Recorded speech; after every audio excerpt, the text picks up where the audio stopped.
Hallo zusammen, hier ist eine weitere Reddit-Geschichte. Die heutige ist eine wirklich ernste Geschichte über eine 17-Jährige, die aus Sicherheitsgründen zu ihrer Schwester zog, nur um ein gefährliches Geheimnis über ihren Schwager zu entdecken. Es ist eine Geschichte über Kontrolle, Mut und das Finden deines eigenen Sicherheitsgefühls. Macht es euch gemütlich, genießt die Minecraft-Stimmung im Hintergrund und lasst uns in die Geschichte eintauchen. Der Titel lautet: Nachdem meine Eltern Miete verlangten, zog ich zu meiner Schwester. Ihr Mann kümmerte sich um mich. Aber als ich das Thema Dating erwähnte, schrie er: Du hast mich verraten. Ich bin Jane, eine 17-jährige Schülerin, und ich lebe seit fast 4 Monaten bei meiner älteren Schwester, Brooke 25, und ihrem Mann, Mark 34. Brooke hat mich aufgezogen, da unsere Eltern selten anwesend waren. Sie stritten sich ständig oder hatten mit ihren eigenen Problemen zu tun. Brooke sprang ein, als ich jünger war, und sorgte dafür, dass ich alles hatte, was ich brauchte.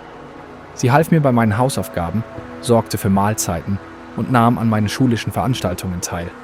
Brooke rief mich häufig an, als sie am College war, um nach mir zu sehen. Ich rief sie auch mindestens 2-mal pro Woche an.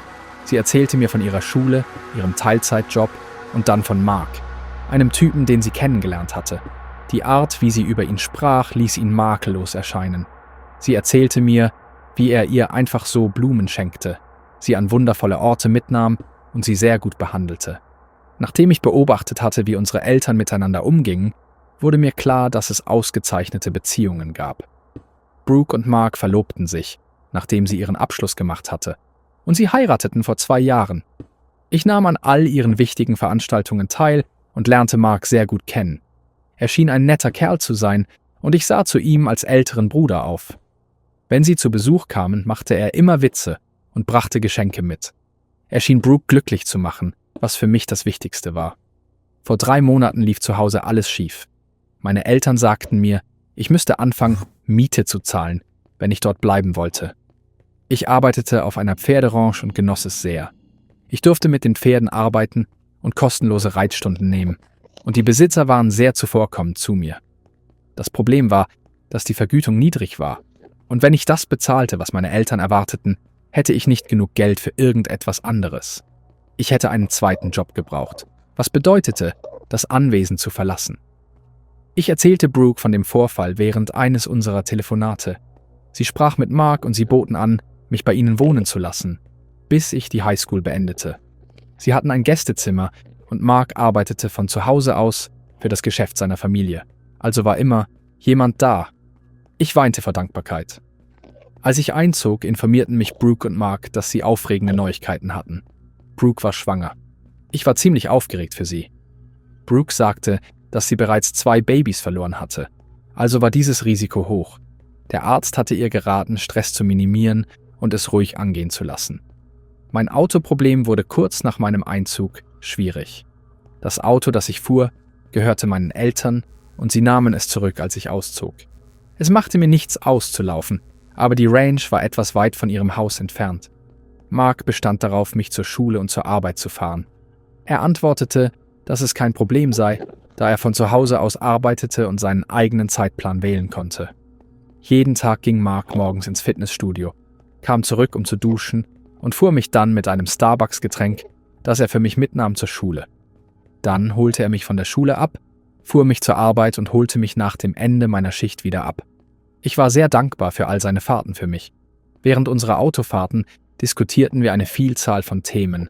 Mark stellte viele Fragen über meine Schulfreunde und ob ich jemanden datete. Zuerst schien es eine typische Diskussion zu sein, aber er brachte es jeden Tag zur Sprache. Er zwinkerte und sagte, ich würde wahrscheinlich etwas verbergen, dass er Geheimnisse bewahren könne und dass ich ihm von Jungs erzählen sollte, die ich mochte. Ich versuchte, vage zu bleiben, da ich nicht darüber reden wollte. Leo, ein 18-jähriger Junge, war auf der Ranch und seine Familie besaß sie. Wir hatten angefangen, mehr zu reden und zusammen Pferde zu reiten. Und ich mochte ihn, aber ich wollte die Dinge nicht verfluchen, indem ich zu viel darüber sprach. Ich wollte auch Mark nicht direkt ins Gesicht lügen, also hielt ich meine Antworten kurz. Rückblickend sehe ich, dass es andere Aspekte gab, die ich damals nicht in Betracht gezogen hatte. Mark war häufig draußen, während ich den Pool im Hinterhof benutzte. Er fand Gründe, draußen zu sein, zu grillen, Gartenarbeit zu machen und sich gelegentlich zu mir für ein Schwimmen zu gesellen. Damals nahm ich an, er sei einfach nur höflich oder mache Hausarbeiten. Eine andere Sache, die mir auffiel, war, dass ich, wenn ich nachts aus dem Badezimmer kam, das Badezimmer im Flur benutzte, weil Brooke und Mark ihr eigenes hatten. Mark war im Flur, als ich in ein Handtuch gewickelt zu meinem Zimmer ging. Er sagte Gute Nacht und ich antwortete. Es geschah so häufig, dass ich mich fragte, warum er immer zur gleichen Zeit anwesend war. Alles änderte sich letzte Woche. Leo fragte, ob ich an diesem Wochenende mit ihm ausgehen wollte. Ich war sehr aufgeregt und erzählte Mark auf dem Heimweg von der Arbeit davon. Als ich das Date ankündigte, änderte sich Marks gesamtes Verhalten. Die Wärme in seiner Stimme verblasste und er wurde ziemlich still. Dann begann er Leo Fragen in einem gleichgültigen Ton zu stellen. Ich nahm an, er sei einfach nur beschützend, wie es ein älterer Bruder tun würde. Aber als ich Mark erzählte, dass Leo und ich seit fast einem Monat redeten, verlor er einfach die Fassung. Er begann zu schimpfen, nannte mich eine Lügnerin und behauptete, ich hätte ihm absichtlich Dinge vorenthalten. Ich brach in Tränen aus, weil er so wütend war. Dann stellte er eine Frage, die mich wirklich verwirrte. Er fragte, was ist mit uns? Und ich hatte keine Ahnung, was er meinte. In dieser Nacht schloss ich zum ersten Mal, seit ich eingezogen war, die Tür meines Schlafzimmers. Ich konnte nicht schlafen. Ich dachte ständig an alles. Der Pool, der Flur und die Fragen über Jungs ließen mich fragen, ob ich irgendwelche Anzeichen übersehen hatte. Hatte Mark ein unangemessenes Interesse an mir? Die Vorstellung machte mich krank. Ich wusste, dass ich Brooke nichts davon erzählen konnte. Ihre Schwangerschaft war bereits risikoreich und ich befürchtete, dass dieses Maß an Stress ihr oder dem Baby schaden würde. Ich wollte nicht dafür verantwortlich gemacht werden, war mir aber nicht sicher, ob ich überreagierte oder ob meine Bedenken berechtigt waren. Am nächsten Tag versuchte ich, es zu vermeiden, mit Mark allein zu sein. Ich fragte eine Freundin, ob sie mich nach der Schule zur Arbeit fahren könnte. Ich informierte sie, dass mein geplanter Transport ausgefallen war. Ich schrieb Brooke eine SMS, dass ich spät nach Hause kommen würde, da ich bei zusätzlicher Arbeit auf der Ranch helfen würde. Als ich an diesem Abend nach Hause kam, wartete Mark im Wohnzimmer. Er fragte, wo ich gewesen sei und warum ich ihn nicht hätte mich abholen lassen. Ich erzählte ihm von der zusätzlichen Arbeit und dankte ihm, dass er mich immer gefahren hatte, erwähnte aber auch, dass meine Freundin angeboten hatte, gelegentlich auszuhelfen. Er starrte mich lange an, ohne etwas zu sagen, bevor er Brookes Schlafzimmer betrat. An diesem Wochenende bemühte ich mich, in meinem Zimmer oder bei Brooke zu sein, wann immer Mark in der Nähe war. Ich fühlte, wie er mich zweimal beobachtete. Er versuchte, allein mit mir zu reden, aber ich entschuldigte mich wegen Hausaufgaben oder Telefonaten. Am Sonntagabend fühlte ich mich im Haus erstickt. Brooke schlief, während Mark in seinem Heimbüro war. Ich beschloss, einen Spaziergang zu machen, um meinen Kopf frei zu bekommen. Es gab eine Gegend etwa 20 Minuten entfernt, in die ich ging, um nachzudenken. Ich ging leise und schrieb Brooke eine SMS, dass ich einen kleinen Spaziergang machen würde und bald zurück sein würde. Ich saß etwa 15 Minuten an meinem Nachdenkort, als mein Telefon mit SMS von Mark vibrierte. Die fragten, wo ich sei. Bevor ich antworten konnte, rief er häufig an. Meine Hände zitterten so sehr, dass ich kaum den Knopf berühren konnte, um die Anrufe abzulehnen. Als ich endlich antwortete, begann er mich anzuschreien, nannte mich eine dumme Prinzessin und andere abfällige Begriffe. Er verlangte, dass ich ihm meinen Standort schicke. Ich lehnte ab und sagte ihm, er solle ruhig bleiben. Sobald ich auflegte, rief ich Leo an. Ich weinte so sehr, dass ich nicht sprechen konnte, aber ich konnte ihm sagen, wo ich war. Er behauptete, er würde sofort kommen. Während ich wartete, rief Mark weiterhin an. Dann erhielt ich einen Anruf von Brooke. Ich antwortete, erwartete, dass sie es sei, aber es war wieder Mark, der fluchte und mich beschimpfte. Leo war gerade angekommen und hörte Mark am Telefon. Er nahm es mir ab, informierte Mark, dass ich in Sicherheit sei und aufhören solle zu rufen, und legte dann auf. Leo fuhr mich zur Ranch. Er erzählte seinen Eltern, was passiert war, und sie boten an, mich in ihrem Gästezimmer bleiben zu lassen. Sie sagten mir, ich könnte zusätzliche Stunden auf der Ranch arbeiten, um für meine Unterkunft und Verpflegung zu bezahlen. Ich konnte keine Worte finden, um ihnen meine Dankbarkeit auszudrücken. Leo blieb in dieser Nacht bei mir, bis ich einschlief. Am nächsten Morgen war ich zu müde, um zur Schule zu gehen. Ich machte mir weiterhin Sorgen um Brooke, fragte mich, ob sie in Ordnung war und ob sie verstand, was passiert war. Gegen Mittag rief ich sie an. Sie antwortete beim ersten Klingeln. Ich konnte sehen, dass sie geweint hatte. Sie fragte, ob ich in Ordnung sei und erzählte mir dann, was aus ihrer Perspektive passiert war.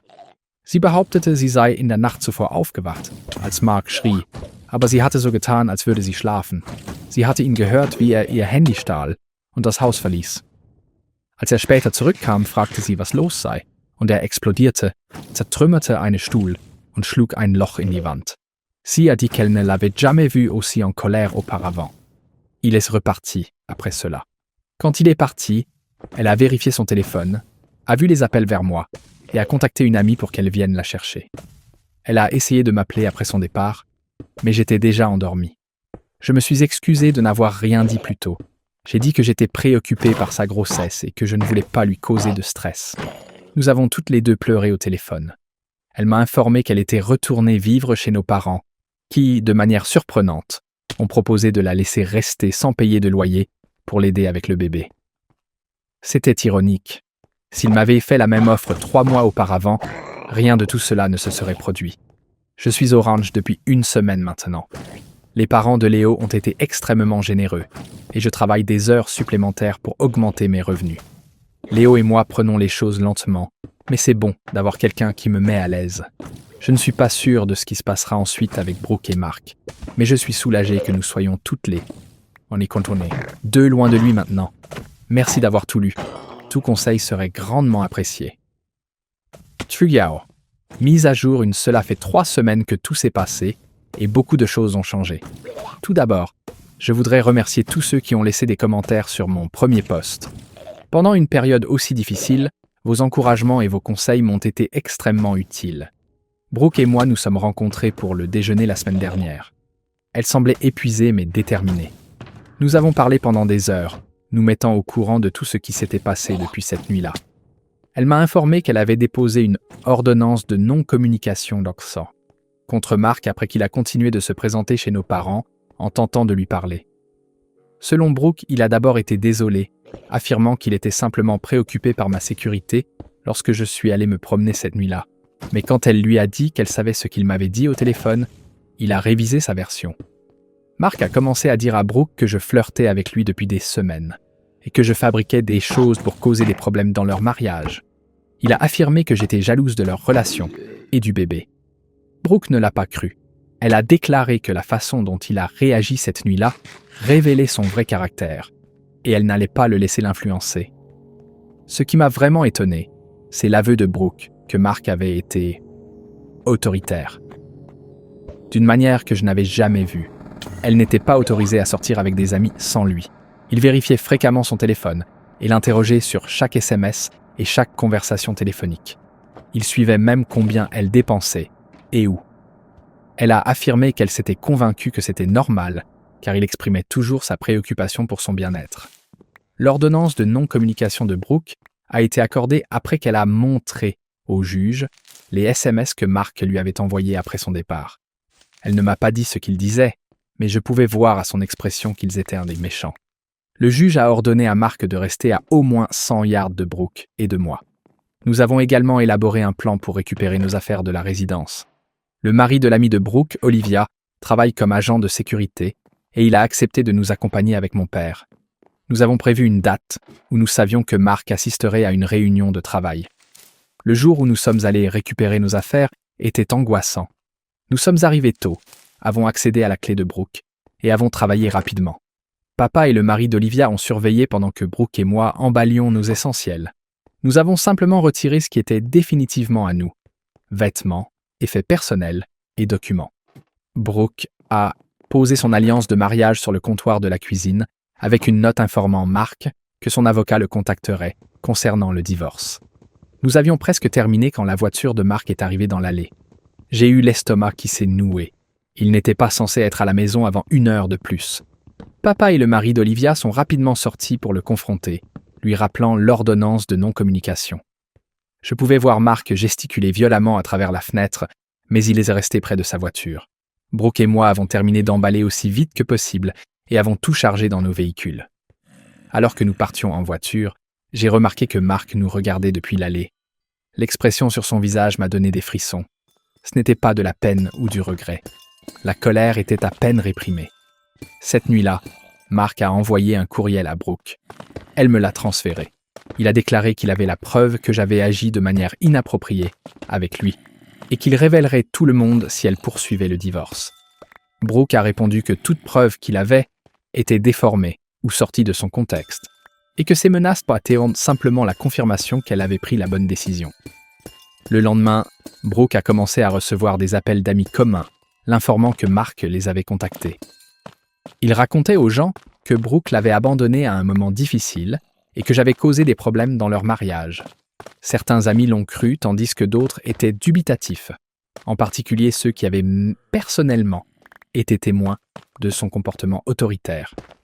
Isla, l'une des camarades de classe de Brooke à l'université, lui a dit que Mark l'avait toujours fait se sentir mal. Isla a rapporté que, lorsque Brooke et Mark ont commencé à sortir ensemble, Mark a posé à Isla des questions intimes sur Brooke et a proposé d'échanger des informations à son sujet. Isla s'était sentie mal à l'aise et s'était éloignée, ce qui était la raison pour laquelle elle et Brooke n'avaient pas été aussi proches ces dernières années. Brooke a été choquée d'apprendre que Mark l'avait délibérément isolée de ses amis. Elle a passé des heures à appeler les gens avec qui elle avait perdu le contact, réparant les liens qui avaient été endommagés par l'intervention de Mark. Pendant ce temps, je suis resté au ranch avec la famille de Léo. Madame Grant, la mère de Léo, a été formidable.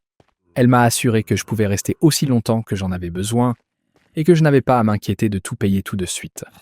J'ai travaillé des quarts de travail supplémentaires et j'ai aidé à la maison pour exprimer ma gratitude. Léo et moi avons eu notre premier rendez-vous officiel le week-end dernier. Nous avons fait de l'équitation jusqu'à un endroit surplombant la vallée et avons eu un pique-nique. C'était simple et excellent. Léo a été vraiment patient et compréhensif tout au long de tout ce qui s'est passé. Il ne m'encourage jamais à en parler, mais il écoute quand je le fais. L'école a été difficile. Les rumeurs se propagent rapidement dans les petits villages et plusieurs versions de ce qui s'est passé ont circulé. Quelques personnes m'ont demandé directement si je vivais avec la famille de Léo et j'ai simplement déclaré qu'il y avait eu des problèmes à la maison. Je ne veux pas partager toute l'histoire avec tout le monde. Mes parents ont été remarquablement solidaires de Brooke, la laissant utiliser leur chambre d'amis sans payer de loyer. Ils ont même commencé à l'aider avec les préparatifs pour le bébé, tels que l'achat de matériaux et la décoration de la chambre de bébé. Je n'ai pas vu ce côté d'eux depuis des années. Maman m'a dit que je pouvais revenir, mais je m'en sors bien au ranch pour le moment. De plus, c'est plus près de l'école et du travail. Brooke a eu son examen de 17 semaines hier, et le bébé se porte bien malgré le stress. Le médecin de Brooke lui a conseillé de garder sa tension artérielle sous contrôle, alors elle se concentre sur le fait de rester calme et en bonne santé. Elle a commencé le yoga prénatal et la méditation pour soulager ses angoisses. Mark a fait plusieurs tentatives pour me joindre directement, envoyant des messages par l'intermédiaire d'amis d'école ou appelant des numéros inconnus. J'ai bloqué chaque nouveau numéro et j'ai conseillé à mes amis de ne pas transférer de SMS.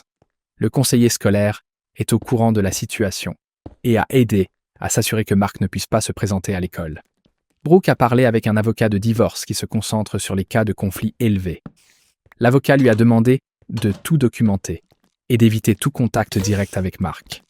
Toutes les communications sont maintenant acheminées par l'intermédiaire de leurs avocats. Le processus prendra du temps, mais Brooke est déterminé à le mener à bien. Je fais encore des cauchemars à propos de cette nuit-là.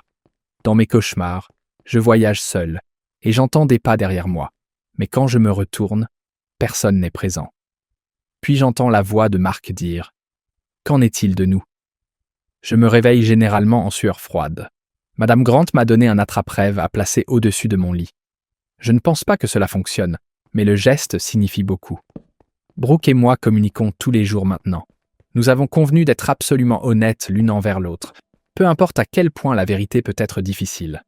Elle m'a dit qu'elle se sentait mal de ne pas avoir remarqué les symptômes plus tôt, mais je lui ai rappelé que Mark avait dupé tout le monde, pas seulement elle. La semaine prochaine, Brooke et moi rencontrerons un défenseur des victimes pour explorer nos options et services. Suite au dépôt de l'ordonnance de non-communication, le défenseur a contacté pour offrir de l'aide. Brooke était sceptique au début, mais je l'ai convaincu que chercher de l'aide professionnelle ne pouvait pas faire de mal. C'est là que les choses en sont actuellement. Mark partage toujours sa version des événements. Brooke va de l'avant avec son divorce, et j'essaie d'établir une nouvelle normalité. Je fournirai une mise à jour lorsqu'il y aura des développements substantiels. Mise à jour. Cela fait 1 mois depuis mon dernier rapport, et la situation a changé d'une manière que je n'avais jamais prévue.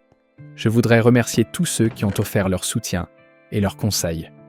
La nouvelle la plus importante est que Brooke a perdu le bébé la semaine dernière. Elle était à 22 semaines de grossesse et avait récemment découvert qu'elle attendait un fils. Elle a commencé à ressentir des crampes et des saignements et est allée aux urgences, mais il était trop tard. Le médecin a déclaré que de tels incidents se produisent à l'occasion et que rien n'aurait pu être fait pour les empêcher. Cependant, Brooke blâme Mark pour le stress causé par tout. Brooke est restée chez nos parents et j'ai passé plus de temps là-bas pour l'aider. Elle se rétablit physiquement, mais émotionnellement, cela a été déchirant. Notre mère a pris les choses en main d'une manière que je n'aurais jamais imaginée, prenant du temps libre au travail pour passer du temps avec Brooke et agissant comme une mère pour une fois. 2 semaines avant la perte, nous avons reçu de mauvaises nouvelles. Une femme nommée Isla a contacté Brooke via les réseaux sociaux. Elle a révélé qu'elle était l'ex-petite amie de Mark, d'il y a 6 ans, avant qu'il ne rencontre Brooke. Isla a vu des publications liées au divorce d'amis communs et a voulu avertir Brooke. Selon Isla, Mark avait également été contrôlant et manipulateur avec elle. Quand elle a tenté de rompre avec lui, il a menacé de révéler des images privées d'elle, à sa famille et à son employeur. Elle a obtenu une ordonnance de non-communication contre lui, ce qui est la raison pour laquelle ils ont rompu. Isla a envoyé par courriel à Brooke des copies des documents du tribunal comme preuve qu'elle disait la vérité. Brooke et moi avons été stupéfiés. Ce schéma de conduite a commencé des années avant que Brooke ne rencontre Mark. Isla a également dit que Mark avait le béguin pour sa jeune sœur, qui avait 16 ans à l'époque. Il demandait à Isla d'inclure sa sœur dans leur sortie et devenait enragé quand elle refusait. Brooke a donné toutes les informations à son avocat, qui les utilise pour préparer un dossier pour les procédures de divorce. L'avocat a déclaré que cela crée un schéma d'activité qui renforce la demande de Brooke. Mark n'a pas abandonné d'essayer de nous joindre. La semaine dernière, il est arrivé à la A en propriété et a demandé à me parler. Heureusement, je n'étais pas présente, mais M. Grant l'a averti de partir immédiatement, ou il appellerait la police pour violation de l'ordonnance de non-communication. Mark est parti, mais m'a ensuite envoyé un courriel affirmant qu'il voulait simplement clarifier les choses et que tout le monde avait mal compris ses intentions. Léo a été d'un soutien absolu tout au long de cela. Il me conduit chez Brooke après le travail tous les jours et m'attend calmement, sans jamais me presser. Ses parents m'ont assuré que je pouvais rester avec eux aussi longtemps que j'en avais besoin, et ils m'ont même aidé à ouvrir un petit compte d'épargne, sur lequel je dépose une partie de mes revenus hebdomadaires. Ils m'apprennent à gérer un budget et à planifier l'avenir, ce que mes parents n'ont jamais fait. L'école a été une expérience mitigée. Certains amis ont été tolérants et solidaires, tandis que d'autres ont adhéré à la version des événements de Mark. Il a raconté à d'autres que j'avais inventé des choses à son sujet parce que j'étais contrarié lorsqu'il avait établi des limites pour mon comportement dans sa maison. Quelques filles que je pensais être des amies me jettent maintenant des regards glaciaux dans le couloir. J'essaie d'ignorer cela et de me concentrer sur mes études et sur ceux qui comprennent la vérité. L'affaire de divorce de Brooke progresse. La date du tribunal est prévue pour le mois prochain. L'avocat de Brooke est certain que l'ordonnance de non-communication, le témoignage d'Isla et la preuve du comportement de Mark aboutiront à un règlement positif. Mark a été sommé de continuer à faire les paiements hypothécaires sur les résidents jusqu'à ce que le tribunal décide comment diviser leurs biens. Le défenseur des victimes avec qui nous avons parlé a été très utile. Elle a mis Brooke en contact avec un groupe de soutien pour les femmes dans des situations similaires et elle m'a dirigé vers un groupe d'adolescents qui se réunit mensuellement pour aborder les problèmes familiaux et les compétences d'adaptation. Je ne voulais pas y aller au début, mais après la première réunion, j'ai découvert à quel point il était bénéfique de parler avec d'autres adolescents qui comprenaient les problèmes familiaux difficiles. Le week-end dernier, quelque chose d'inattendu s'est produit. La mère de Mark a appelé Brooke. Elle s'est excusée pour le comportement de son fils, affirmant qu'elle avait remarqué des signes de son caractère dominateur au fil des ans, mais qu'elle avait trouvé des excuses pour lui. Elle a expliqué à Brooke que Mark avait toujours été possessif, même enfant, et qu'elle et son mari l'avaient emmené en thérapie quand il était plus jeune, mais avaient arrêté quand il avait semblé s'améliorer.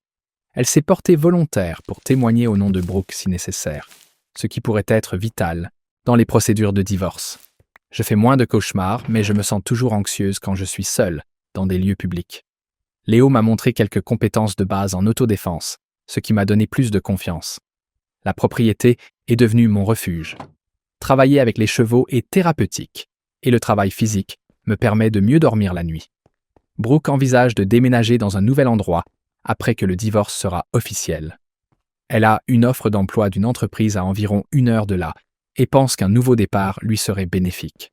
Elle m'a demandé si j'envisagerais de la rejoindre après mon diplôme l'année prochaine. Je ne suis pas encore sûr.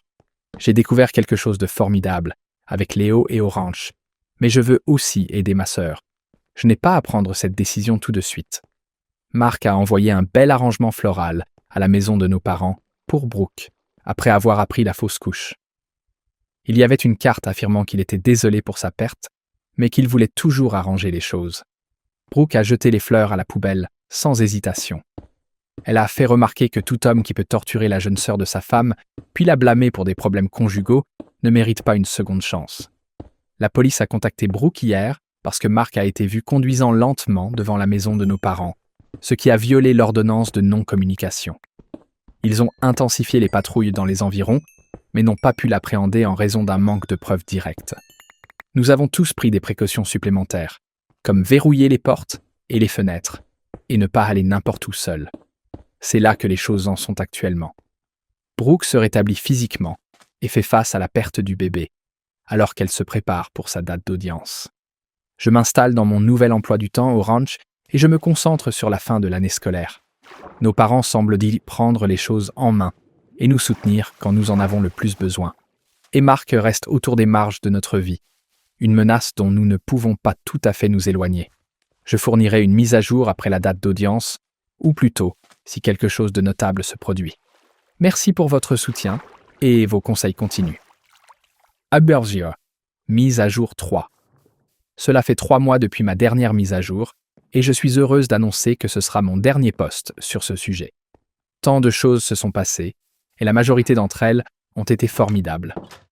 Brooke et Mark ont finalisé leur divorce le mois dernier. Brooke a reçu une ordonnance de non-communication permanente. Après que le juge a examiné toutes les preuves, y compris le témoignage d'Isla et les documents de la mère de Mark sur ses antécédents de comportement contrôlant, Mark a été condamné à payer une pension alimentaire pendant 1 an, à vendre la maison et à partager le produit de la vente. Le développement le plus surprenant s'est produit pendant les audiences du tribunal. L'avocat de Mark a soumis des preuves selon lesquelles j'avais agi de manière inappropriée avec lui, y compris des images de moi à côté de la piscine et des SMS que Mark a dit que je lui avais envoyés. Le juge a rapidement établi que les SMS étaient inventés et les images avaient été prises à mon insu pendant que je nageais à leur résidence. Cela s'est retourné contre Mark car cela a prouvé que je disais la vérité sur le fait qu'il m'observait.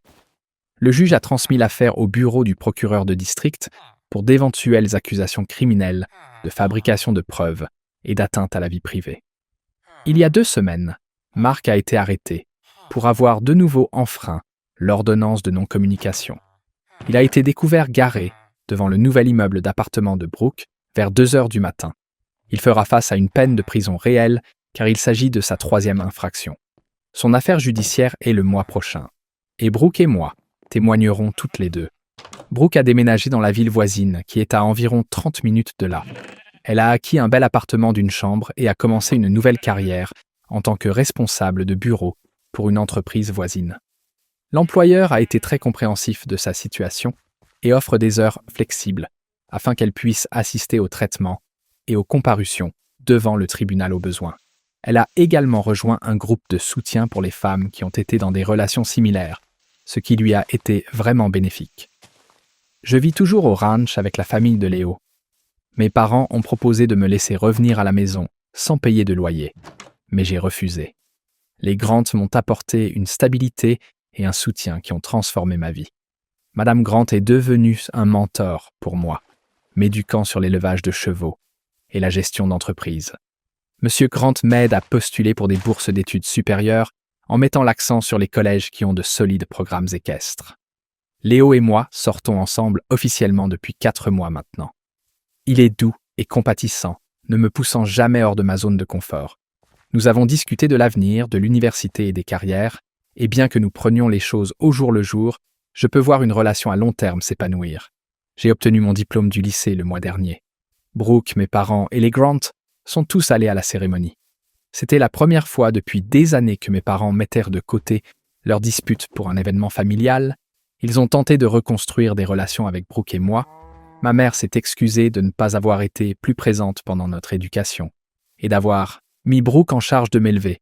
Je ne suis pas prête à pardonner à tout le monde, mais c'est un début. La police a contacté la semaine dernière pour nous informer que Mark avait accepté un accord de plaidoyer pour les violations de l'ordonnance de non-communication. Il passera 30 jours dans une prison de comté, suivi de 2 ans de probation et d'un traitement obligatoire.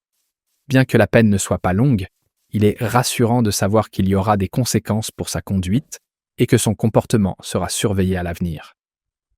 Brooke a recommencé à sortir, bien que prudemment. Elle a rencontré un homme par l'intermédiaire de l'animateur du groupe de soutien. Il travaille comme conseiller et comprend la douleur qu'elle a ressentie. Ils ont eu quelques rendez-vous pour un café, et Brooke dit que c'est agréable d'être avec quelqu'un qui respecte ses limites sans rien demander. Quant à moi, j'ai été admise dans un collège à environ 1 heure du ranch, qui a un solide département agricole.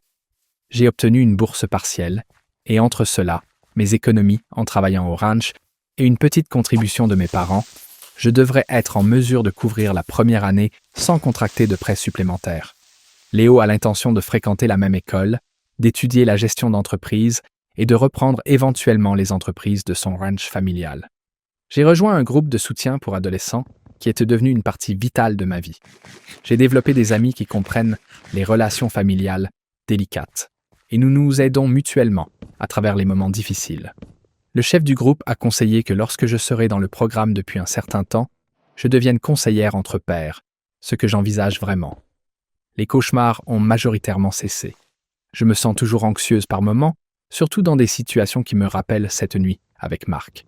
Mais ça s'améliore. Quand mon anxiété commence à monter, j'utilise une technique fournie par le chef du groupe pour me recentrer, en me concentrant et en nommant des objets concrets autour de moi. Brooke et moi discutons tous les jours, que ce soit par téléphone ou par SMS. Cet événement a contribué à renforcer notre lien. Nous avons convenu d'être absolument honnêtes l'une envers l'autre et de ne jamais laisser personne nous séparer à nouveau. Brooke dit qu'elle est fière de la façon dont j'ai géré tout et que je suis plus forte qu'elle ne l'était à mon âge. La mère de Mark contacte occasionnellement Brooke pour s'enquérir de son bien-être. Elle m'a envoyé une merveilleuse carte de remise de diplôme avec une carte cadeau à l'intérieur. Elle a dit qu'elle admire ma ténacité et espère que je comprends que rien de ce qui s'est passé n'était ma faute. C'était inattendu mais apprécié. Les Grant sont devenus comme une deuxième famille pour moi. Le mois dernier, ils m'ont emmené en voyage d'1 semaine à un spectacle de chevaux dans un état voisin. Madame Grant m'a mise en contact avec des dresseurs professionnels qu'elle connaît, dont l'un m'a offert un travail à temps partiel pendant les vacances universitaires. Ils m'ont fourni des contacts et des opportunités que j'ignorais auparavant. En repensant à tout ce qui s'est passé, je sais à quel point j'ai eu de la chance de quitter cet endroit quand je l'ai fait. Le comportement de Mark s'aggravait, et je crains d'imaginer ce qui se serait produit si j'étais resté plus longtemps. Je suis reconnaissante pour Léo, sa famille, le courage de Brooke, et même le soutien tardif de mes parents. La vie n'est pas parfaite. Brooke est toujours en deuil de son bébé perdu. J'ai toujours des moments de peur, et nous savons que Mark sera un jour libre. Mais nous allons de l'avant. Nous avons appris à détecter les drapeaux rouges dans les relations, à faire confiance à notre intuition et à apprécier ceux qui respectent les limites. Voilà pour l'histoire d'aujourd'hui. Faites-moi savoir ce que vous en avez pensé dans les commentaires. Et n'oubliez pas d'aimer et de vous abonner pour plus d'histoires avec l'ambiance de jeu Minecraft habituelle en arrière-plan. On se retrouve dans la prochaine.